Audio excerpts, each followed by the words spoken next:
ओम शांति।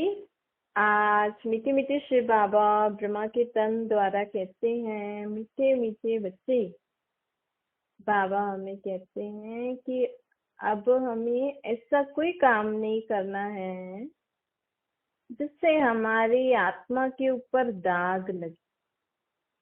ये कहते हैं ना, बाबा कहते हैं कि रोज अपना चार्ट दो, हमने आज सारा दिन क्या क्या किया।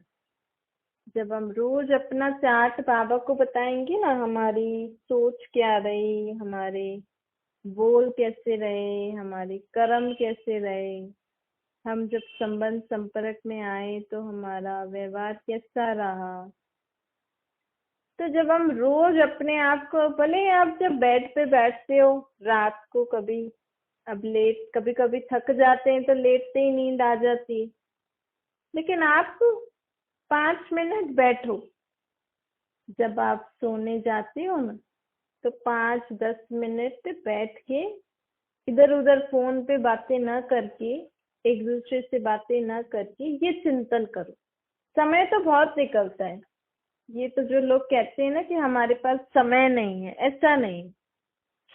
आपको समय तो बहुत मिलता है। देखो, आप नहाने जाते हो या बाथरूम में जाते हो, उस समय क्या करते हो? उस समय तो फ्री हो ना। बाबा कहते हैं उस समय ऐसे अपने आप को चेक करो। और वैसे भी अगर हम समय निकालें ना, तो हमारे पास समय निकल सकता है स्व को चेक करने का। आजकल सारा दिन ना लोग औरों को ही चेक करते रहते हैं।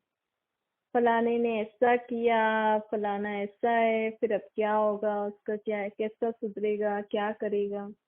बोलेंगे हम तो अपने बच्चों के बारे में, परिवार के बारे में सोच। अरे उनसे पहले आप अपने बारे में तो सोचो।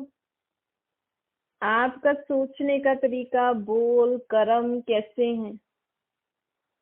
तो बाबा कहते हैं जब हम अपने अंदर ये चेक करेंगे ना रोज, तो हमें आपे ही अपनी गलतियां समझ में आ जाती हैं।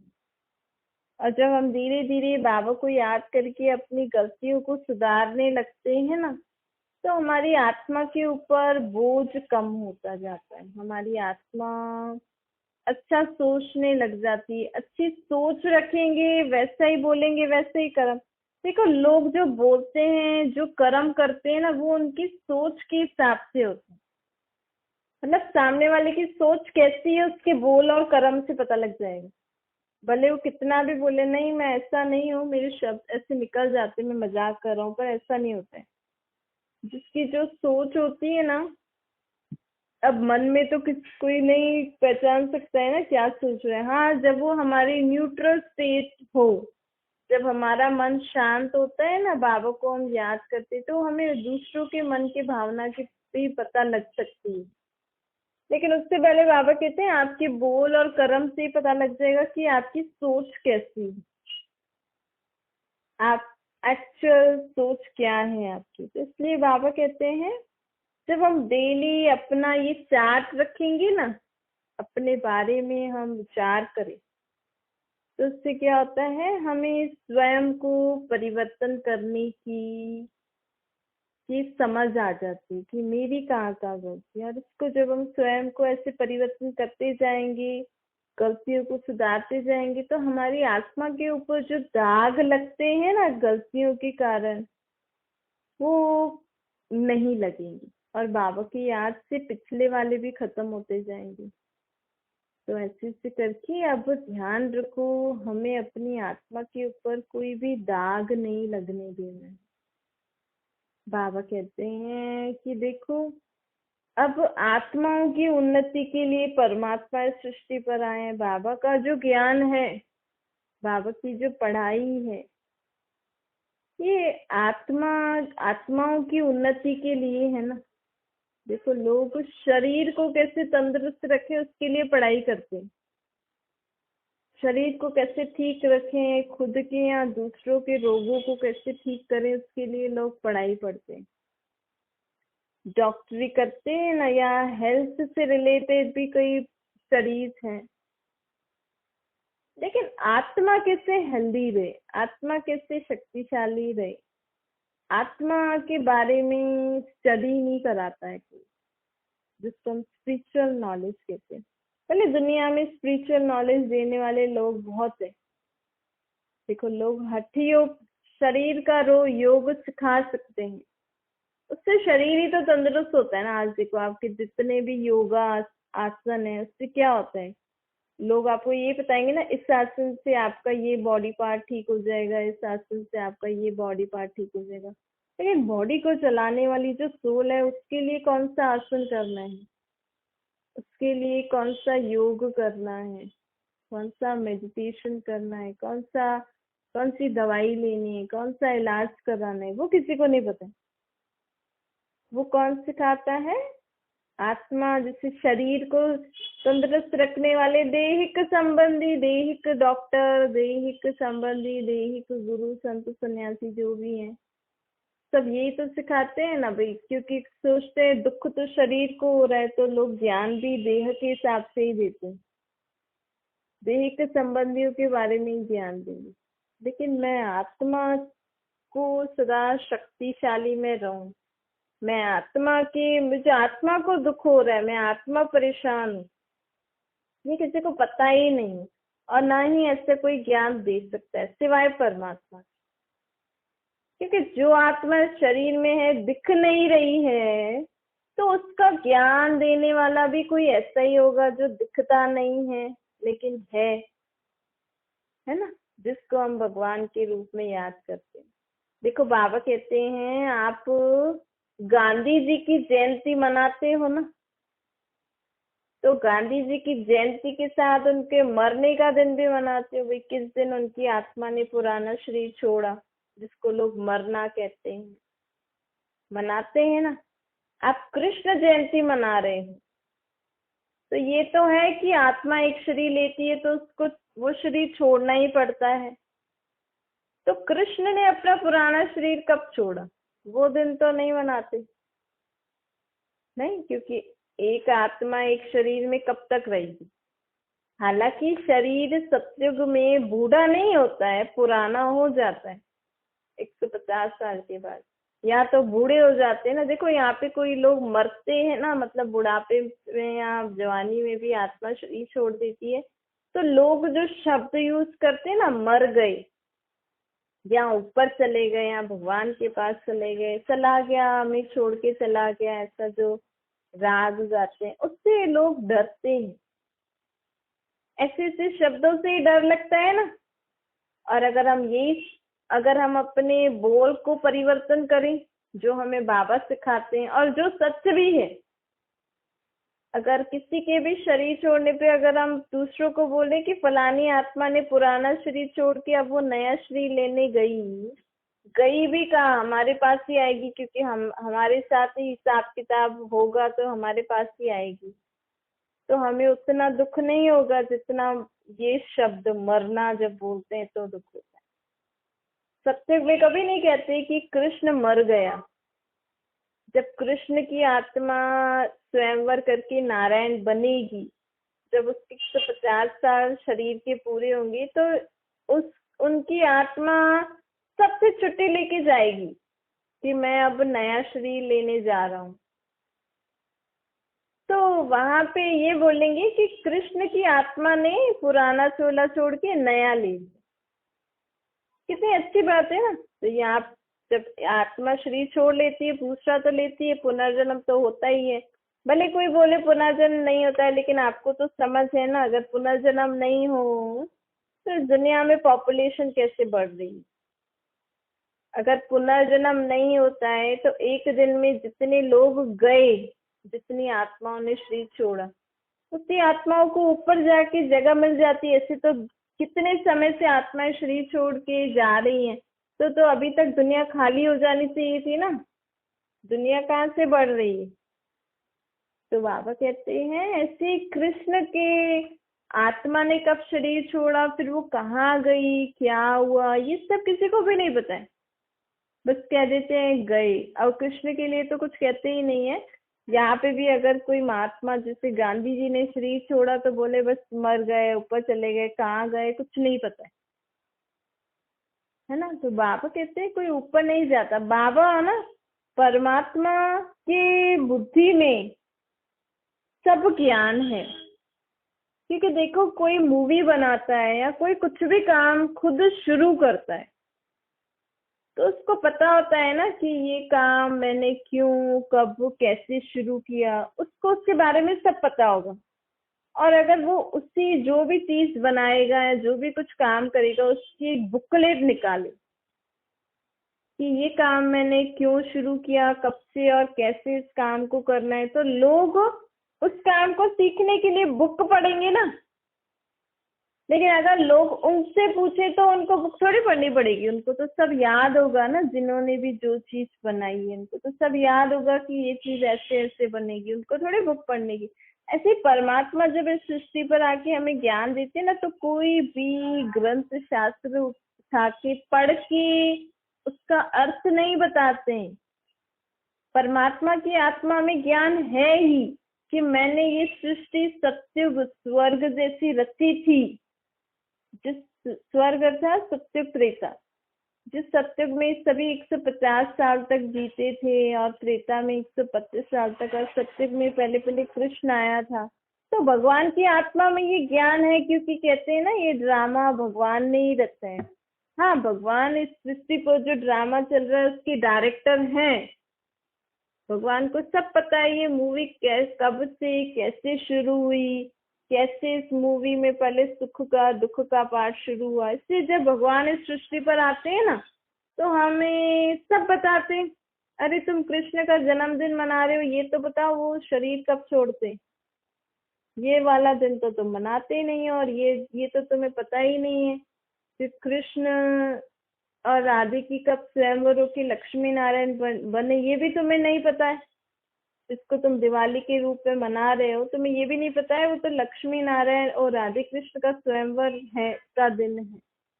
जब राधे कृष्ण स्वयंवर करके गद्दी पे बैठेंगे ना तो उस दिन को हम दिवाली के रूप में मनाते हैं। लेकिन हमें थोड़ी पता था ये। बाबा हमें सब बताते हैं, बाबा हमें सब बातें बताते हैं कि देखो तुम करते तो हो लेकिन तुम्हें यथार्थ अर्थ नहीं पता, लेकिन मैं बता रहा हूँ तुम्हें। भगवान हमें बताते हैं कैसे कृष्ण काला हुआ, कृष्ण की आत्मा कैसे इस सृष्टि पर पहले पहले देवी देवताओं का राज्य था, फिर कैसे इस सृष्टि पर अलग अलग धर्मों की वृद्धि हुई, फिर कैसे इस सृष्टि पर धर्मों के बाद अब कौन है, गवर्नमेंट का राज्य भी, अलग अलग धर्म आए धर्मों में। फिर ये सत्ययुगी और त्रेता चंद्रवंशी घराने की आत्मा द्वापर युग में हुई, तो पहले यहाँ पे राजाओं का राज्य था, लेकिन और धर्म भी बीच बीच में शुरू हो गए, क्योंकि इस स्टेट का राजा, स्टेट का, ये तो आजकल की हिस्ट्री ज्योग्राफी में है। लेकिन परमात्मा हमें पूरा सत्युग त्रेता के बारे में भी बताते हैं कि सत्युग में किसका राज्य था, त्रेता में किसका राज्य था। फिर द्वापर से तो हम किताबों में कहानी पढ़ ही लेते हैं, पर द्वापर से भी लोगों को ये नहीं पता है कि धर्मों की वृद्धि कब कब कैसे कैसे हुई, वो बाबा हमें बताते हैं। तो आधा अधूरा ज्ञान होता है ना लोगों के पास, और अधूरा ज्ञान तो वैसे ही नुकसान करता है। तो मनुष्य को इस समय अधूरा ज्ञान है, इसीलिए मनुष्य दुखी परेशान, समझ ही नहीं है ना। अधूरा ज्ञान जिसके पास होता है वो परेशान ही होता है, उसको पूरा समझ नहीं होता है, तो ना इधर का ना उधर का रहता है। तो परमात्मा ज्ञान का सागर। अब परमात्मा कहते, देखो तुम कितने सारे सत्संगों में जाते हो दुनिया में ना, आजकल बहुत प्रकार के सत्संग, बहुत प्रकार के ज्ञान, बहुत प्रकार के अलग अलग लोगों ने निकाल रखे। सोचते हैं ये भी ब्रह्मा कुमारी का कोई नया सत्संग निकला है, ये अपना ज्ञान सुनाते हैं। लेकिन यहाँ पे देखो कितना बड़ा डिफरेंस है। यहाँ पे जब हम बाबा का ज्ञान सुनते हैं तो हमारे मुख से क्या निकलता है, बाबा की मुरली में आज ये पॉइंट आया, बाबा ने आज ऐसा बोला। भले आप बोलो फलानी दीदी ने ऐसा सुनाया, लेकिन हम नहीं सुनाते कुछ भी, हम तो बाबा की मुरली, बाबा ने जो सुनाया वो आपको पढ़ के सुनाते हैं। लेकिन देखो और सत्संगों में लोग जाएं तो लोग क्या बोलेंगे, सुनाने वाले कोई ना कोई शास्त्र ग्रंथी आपको उठा के सुनाएंगे कि गीता में ऐसा लिखा है, रामायण में ऐसा लिखा है, महाभारत में ऐसा लिखा है, ग्रंथों में ऐसा लिखा है, सिख लोग अपने, मुस्लिम लोग अपने, हर धर्म के अपने अपने बोलेंगे। फिर सुन के जो आएंगे वो बोलेंगे फलाने भाई साहब ने ऐसे सुनाया, फलानी साई ने ऐसे सुनाया, फलाने गुरु ने ऐसे सुनाया। तो आप लोग की बुद्धि में क्या होगा, वो देहदारी ही रहेंगी, है ना। और उन्होंने क्या पढ़ाया, उन्होंने जो बड़ों से सुना, जो पढ़ा वो सुनाया। तो किसी के भी बुद्धि में भगवान आया, सभी इन्हीं ग्रंथों शास्त्रों को और एक दूसरे को ही याद कर रहे हैं ना, अपने भगवान को तो याद ही नहीं किया। तो बाबा, क्योंकि भगवान का यथार्थ परिचय भी नहीं। चलो आप ये बोलो, हमने आज ये अच्छी बात सुनी, हमें आज ये अच्छी बात सुनने को मिली, उस अच्छी बात पे विचार किया। तो इसीलिए लोग अपने में ही अपनी ही मत कर समझ, अपने अपने अर्थ निकाल के, सब अपने अपने अर्थ निकाल के एक दूसरे को सुना रहे हैं। देखो घर में भी जो होता है ना, समझो एक बात, कोई बात होती है, अगर एक जने से किसी ने एक जने ने किसी 10 जनों से सलाह ली, तो उसको क्या होगा कि उसको उस जिसकी भी सलाह अच्छी लगेगी वो उस सलाह पे चलेगा, है ना। ऐसे ही देखो दुनिया में बहुत सारे लोग ज्ञान सुनाने वाले, सत्संग करने वाले हैं।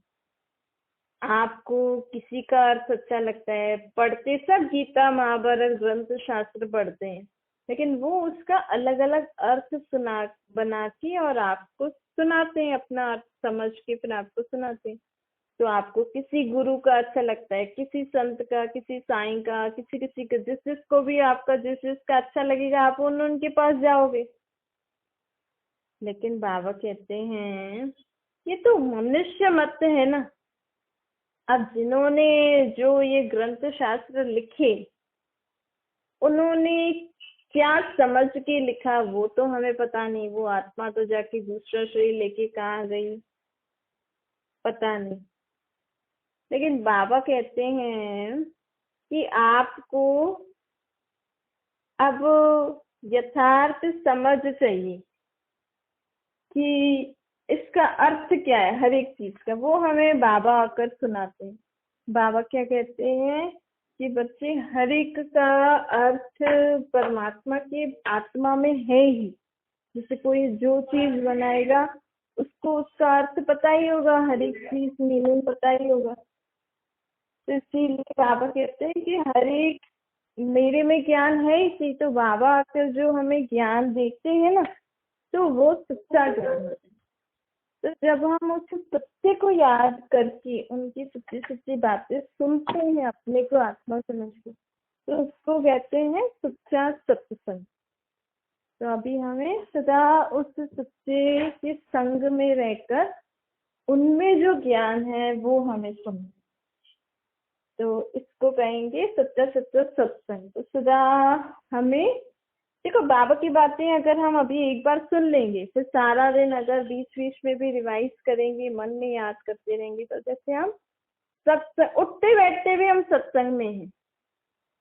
कितना वंडर है ना।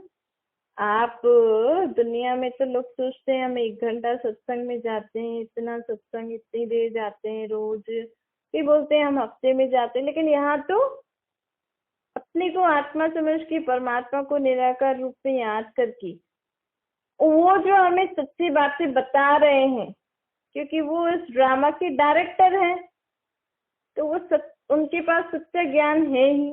तो जो हमें उन्होंने सच्ची बातें बताई, अगर हम वही सारा दिन मन में मनन करते रहेंगे, तो हम जैसे तो सारा दिन किसमें है, सत्संग में। तो बाबा आज हमें इस सत्संग में सदा रहने को कह रहे हैं, क्योंकि जब हम सच्चे बाप को याद करके उनकी सच्ची बातों का मनन करते रहेंगे ना, तो हम भी सच्चे बन जाएंगे। आप कहोगे हम झूठे थोड़ी हैं, आप झूठे नहीं हो। लेकिन आप अभी तक अपने आप को क्या समझते थे, जब तक हमें ज्ञान नहीं मिला था हम अपने को देह ही समझते थे ना। जब भी हम बोलते थे मैंने ये किया, मैं ऐसा करती हूँ, तो हमें अपनी देह ही याद आती है ना। पहले आती थी, अब अगर आप अभ्यास करते होंगे तो आत्मा याद आती है। हमने भगवान को अलग अलग रूपों में याद किया, जबकि भगवान तो निराकार परमात्मा परम धाम में रहते हैं। हम बोलते भी हैं, भले हमारे सामने मूर्ति है, लेकिन हम बोलते हैं ऊपर वाला जाने। हमने कभी अपने शब्दों पे भी ध्यान नहीं दिया। जब मेरे सामने मूर्ति है, इस दुनिया में इतने मंदिर गुरुद्वारे चर्च मस्जिद हैं, तो मैं ऐसा क्यों बोल रही हूँ ऊपर वाला जाने? तो मतलब मैं झूठ रही ना। मतलब मुझे ये भी नहीं पता था कि इन मूर्तियों में भगवान नहीं है, लेकिन आप उस मूर्ति के जरिए उसमें भगवान को याद करते थे, सोचते थे कि इसमें भगवान मुझे आकर शक्ति देंगे। तो बाबा कहते देखो आप, इसलिए बाबा कहते कि हम पहले झूठे थे ना, हमें अपने बारे में पता था। हम सब झूठ ही तो बोलते थे कि मैं करके शरीर बोलते थे, भगवान भगवान करके मूर्तियों और इन सबको मानते थे, इसमें इसमें है। और हर एक देवी देवताओं को आप पूज रहे हो, उनका जन्मदिन मना रहे हो, लेकिन उन्होंने आगे उनकी लाइफ में क्या हुआ, उनकी कोई भी बायोग्राफी आपको पता नहीं है। और ही हमने उन पे कितने सारे कलंक लगाए। आप देखो कृष्ण के ऊपर कितने कलंक लगे, तो ये भी हमने झूठ बोला ना।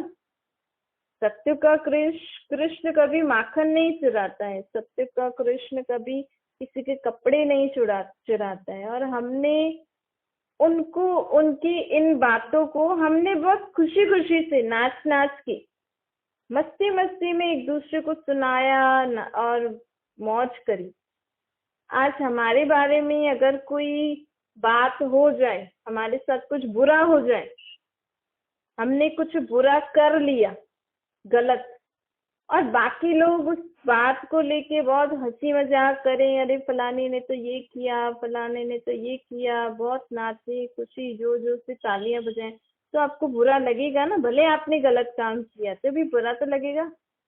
ऐसे ही कृष्ण ने भले ही माखन चुराया, गलत काम करी, लेकिन हमने क्या किया द्वापर से, उसी बात को बहुत खुशी खुशी से नाच गाना करके और ऐसे सब उनकी इतनी सारी पिक्चर्स बना के, झांकियां बना के सब लोग को दिखाई, देखो देखो कृष्ण चोरी कर रहा है। तो कृष्ण जी की आत्मा को भी देख के कितना बुरा लग रहा होगा कि एक तो मेरे को झूठ बोला, मैंने तो कभी सत्य में माखन चुराया नहीं, फिर ऊपर से ये सबको ऐसे बना के दिखा रहे हैं और ऐसे गाने बना रहे हैं, ऐसे नाच रहे हैं, तो हमें भी कितना पाप पड़ेगा। तो इसीलिए बाबा अभी हमें जो सच्ची बातें बता रहे हैं ना, उनको समझ के हमारी बुद्धि में जो ये पुरानी पुरानी बातें हैं ना, झूठी झूठी, कृष्ण ने माखन चुराया, कृष्ण ने राधा से स्वयंवर नहीं किया, किसी और से किया, ऐसे तो आजकल के कलयुगी लोग करते हैं ना। पहले गर्लफ्रेंड बॉयफ्रेंड बनते हैं, फिर शादी किसी और से कर लेते हैं फैमिली के हिसाब से। तो ये सब कलयुग की बातें आपने कृष्ण के ऊपर डाल दी, और वो सत्य का प्रिंस। तो ये सब झूठ है ना। इसीलिए कहते हैं बाबा कि अब इन झूठी बातों को अपनी बुद्धि से निकाल के मैं जो सच्ची बातें बता रहा हूँ, अगर आप अपनी बुद्धि में वो बातें रखोगे और उन्हीं बातों के बारे में मनन चिंतन करोगे, तो हमारी आत्मा सच्ची बन जाएगी। तभी हमारी आत्मा सच्ची दुनिया सत्युग में जा सकती है। देखो तभी तो कहते हैं सत्य युग, नहीं, जहाँ पे सभी सच्ची सच होता है। हमारी आत्मा में भी, आत्मा को भी सच्ची समझ वहां होती है। वो देने वाला कौन? बाबा। इस सृष्टि चक्कर पे जो 5000 साल का ड्रामा चल रहा है, उनका डायरेक्टर अभी हमें पूरी स्टोरी सुना रहा है। और अगर आप उनकी बातों पे विश्वास नहीं करोगे, अभी भी और किसी बातों पे विश्वास करोगे, तो आप कभी इस ड्रामा के बारे में सच जान ही नहीं सकोगे। फिर आप झूठे के झूठे रह जाओगे। झूठी कई कई होते हैं ना, कई लोग कुछ देख के नहीं आते, लेकिन कई सीधे साधे लोग होते हैं ना, तो बोलते हैं अरे इसको क्या पता, हम इसको ऐसी कहानी बना के बता दें। तो वो सीधे साधे लोगों को वो बोलेंगे अच्छा ऐसा हुआ था, फिर क्या हुआ, फिर क्या हुआ। ऐसे ही दुनिया में भी जो भी लोगों ने हमें बताया अभी तक, उन्होंने तो कुछ देखा नहीं, क्योंकि आत्मा एक जन्म लेके दूसरा लेती है तो सब भूल जाती है ना। तो ऐसे ही उन्होंने अगर उस दुनिया में गए भी हों, लेकिन कई आत्माएं जो द्वापर से वो नहीं भी गई हैं। अब ये सन्यासी थोड़ी उधर जाएंगे सत्युग में, कि जिन्होंने भी जो आदि शास्त्र आदि लिख के, ग्रंथ आदि लिख के हमें सुना रहे हैं, इन्होंने सत्युग की दुनिया देखी नहीं है, इनका पाठ ही द्वापर कलयुग में। इसीलिए इस दुनिया को क्या कहते हैं? झूठी दुनिया।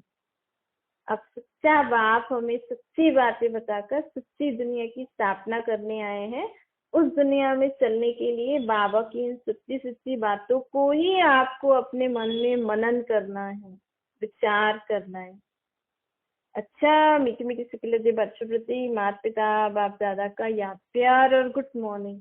रूहानी बाप की हम सभी रूहानी बच्चों को नमस्ते। हमारी भी रूहानी माता पिता बाप दादा को याद प्यार गुड मॉर्निंग और नमस्ते। वरदान है, साधनों को सहारा बनाने के बजाय निमित्त मात्र कार्य में लगाने वाले साक्षी दृष्टा बनो।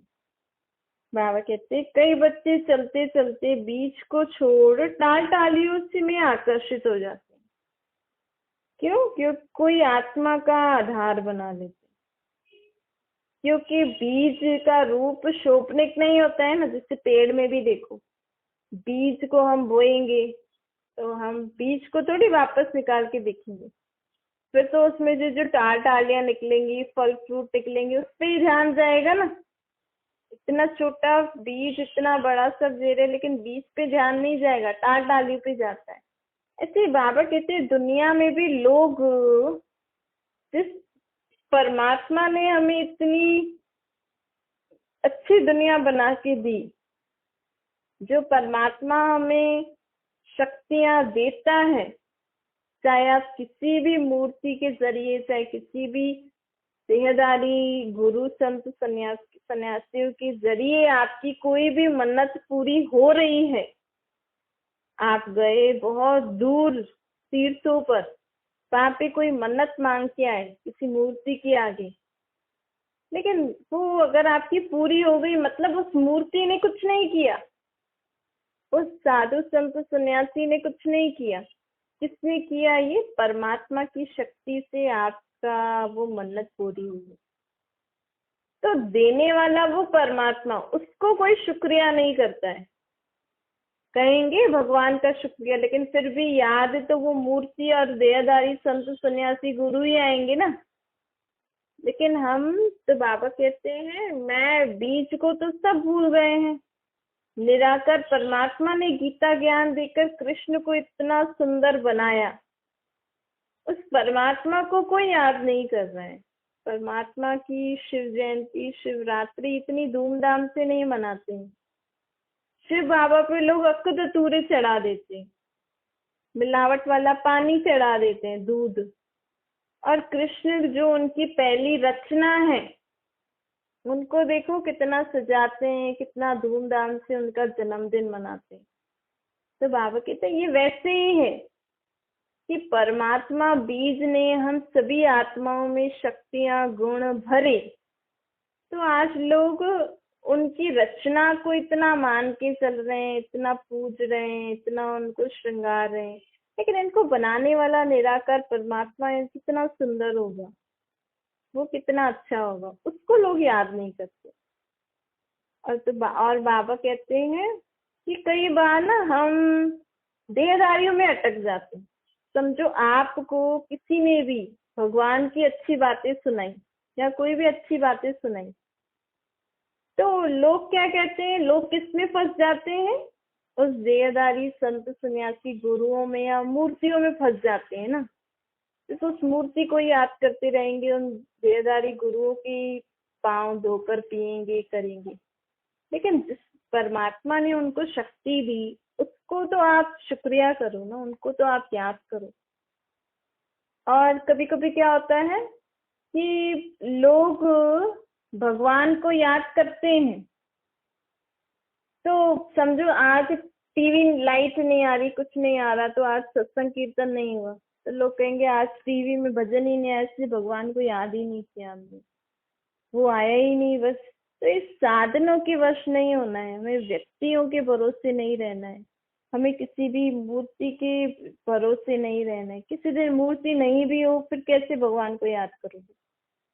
इसलिए हमें सदा अपने को आत्मा समझ के परमात्मा को निराकार रूप में याद करके सदा उनको अपने साथ साथी बना के रखना है। स्लोगन है, रूहानी शान में रहो तो अभिमान की फीलिंग नहीं आएगी। रूहानी अर्थात रूह, आत्मिक शान में रहो अर्थात मैं आत्मा हूँ, मैं किसका बच्चा हूँ, कहाँ रहने वाली हूँ, मुझे आत्मा के निजी गुण, संस्कार, शक्तियां क्या हैं, इसके शान में रहो।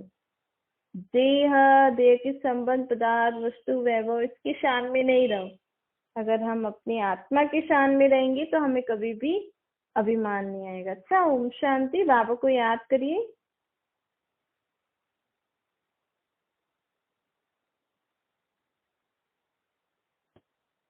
वरदान लिख लीजिए। साधनों को सहारा बनाने के बजाय, साधनों को सहारा बनाने के बजाय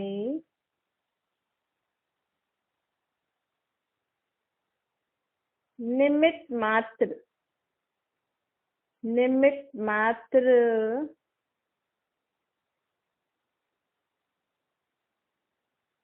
कार्य में लगाने वाले, साधनों को सहारा बनाने के बजाय निमित्त मात्र कार्य में लगाने वाले सदा साक्षी दृष्टा बनो।